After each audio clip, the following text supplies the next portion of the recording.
Марина Цветаева, русская поэтесса Серебряного века, прозаик-переводчица. Прости меня, но дальше было бы хуже. Когда я перестану тебя ждать, любить, надеяться и верить, то я закрою плотно окна, двери и просто лягу умирать.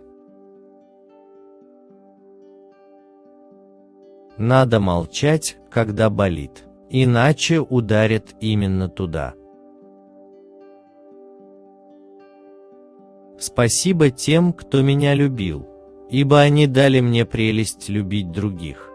И спасибо тем, кто меня не любил, ибо они дали мне прелесть любить себя. Встречаться нужно для любви, для остального есть книги.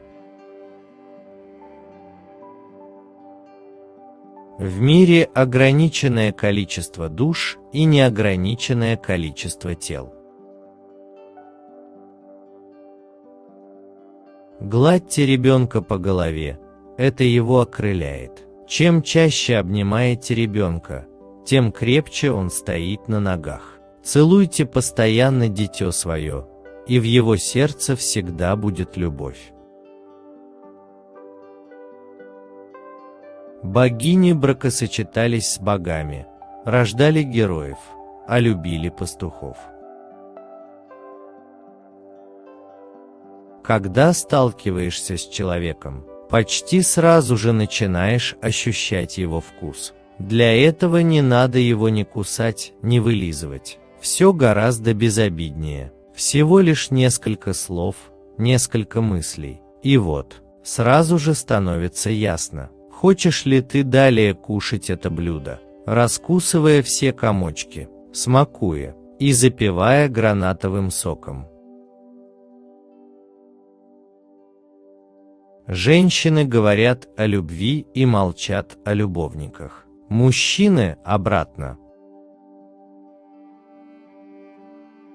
Если я человека люблю, я хочу, чтоб ему от меня стало лучше, хотя бы пришитая пуговица. От пришитой пуговицы до всей моей души. Не нужен мне тот, кому я не необходима. Лишний мне тот, кому мне нечего дать. Если победили, стойте с опущенными глазами и с протянутой к побежденному рукой. Вся жизнь делится на 3 периода: предчувствие любви, действие любви и воспоминание о любви. Слушай и помни, всякий, кто смеется над бедой другого, дурак или негодяй, чаще всего и то, и другое. Человеческая беседа – одно из самых глубоких и тонких наслаждений в жизни. Отдаешь самое лучшее душу, берешь тоже взамен, и все это легко, без трудностей и требовательности любви. 47 лет от роду скажу, что все, что мне суждено было узнать, узнала до 7 лет, а все последующие 40 осознавала. Я живу, как другие танцуют, до упоения, до головокружения, до тошноты. Словно теплая слеза, капля капнула в глаза. Там, в небесной вышине, кто-то плачет обо мне. Тело – вместилище души, поэтому, и только поэтому, не швыряйтесь им зря. Самое опьянительное для меня – преданность в несчастье. Это затмевает все. Сумасбродство и хорошее воспитание. Целоваться на «вы». Я тебя отвоюю у всех земель, у всех небес, а того, что лес – моя колыбель и могила. Лес – а того, что я на земле стою лишь одной ногой, а того, что я о тебе спою, и никто другой. Знаете, для чего существуют поэты? Для того, чтобы не стыдно было говорить самые больные вещи. Каждая книга – кража у собственной жизни. Чем больше читаешь, тем меньше умеешь и хочешь жить сам. Мечтать ли вместе, спать ли вместе, но плакать всегда в одиночку. Безмерность моих слов – только слабая тень безмерности моих чувств. Если у вас за спиной кричат «дурак», то это не повод оглядываться. Я вас люблю всю жизнь и каждый день, вы надо мною, как большая тень, как древний дым полярных деревень. Я вас люблю всю жизнь и каждый час, но мне не надо ваших губ и глаз. Все началось и кончилось без вас. Я что-то помню, звонкая дуга, огромный ворот, чистые снега, унизанные звездами рога, и от рогов в полнебосвода тень, и древний дым полярных деревень. Я поняла, вы северный олень. Голова до прелести пуста, от того, что сердце слишком полно. Дни мои, как маленькие волны, на которые гляжу с моста. Ложусь в постель, как в гроб, и каждое утро действительно восстание из мертвых. Прощай, как плещет через край сей звук, прощай, как, всполохнувшись, губы сушит, весь свод небесный потрясен. Прощай, в едином слове сем, я всю выплескиваю душу.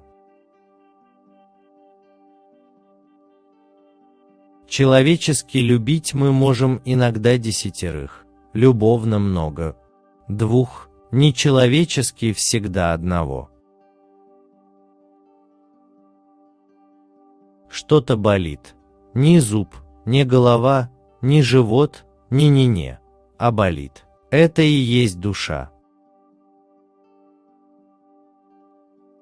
Возьми меня с собой спать, в самый сонный сон.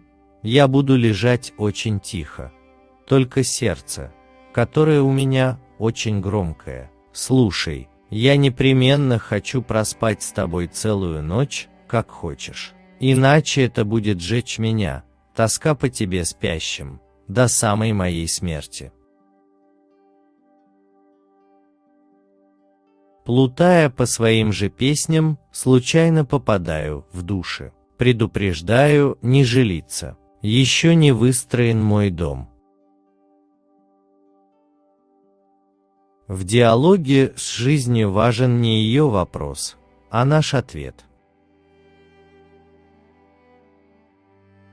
Цыганская страсть разлуки. Чуть встретишь, уж рвешься прочь. Я лоб уронила в руки и думаю, глядя в ночь. Никто в наших письмах роясь не понял до глубины, как мы вероломны, то есть, как сами себе верны. Мы с вами разные, как суша и вода, мы с вами разные, как лучик с тенью. Вас уверяю, это не беда, а лучшее приобретение. Мы с вами разные, какая благодать. Прекрасно дополняем мы друг друга, что одинаковость нам может дать. Лишь ощущение замкнутого круга. Не будет даже пустоты, поскольку я никакого места в вашей жизни не занимаю. Что касается душевной пустоты, то чем больше душа пуста, тем лучше она наполняется. Лишь физическая пустота идет в счет. Пустота вот этого стула. В вашей жизни не будет стула, пустующего мною. Стерпится, слюбится. Люблю эту фразу, только наоборот. Не люби богатой бедную, не люби ученой глупую, не люби красивой бледную, не люби хорошей вредную, золотой полушку медную. Дружба такая же редкость, как и любовь, а знакомых мне не надо. Знай одно, что завтра будешь старой, остальное, деточка, забудь. Как много в жизни такого, чего нельзя выразить словами. Слишком мало на земле слов. Предсмертная записка сыну. Мурлыга. Прости меня, но дальше было бы хуже. Я тяжело больна, это уже не я. Люблю тебя безумно. Пойми, что я больше не могла жить. Передай папе и Але, если увидишь, что любила их до последней минуты, и объясни, что попала в тупик. Напишите, пожалуйста, в комментарии, какая из цитат вам больше всего понравилась. Пожалуйста, не забудьте поставить лайк и подписаться на наш канал.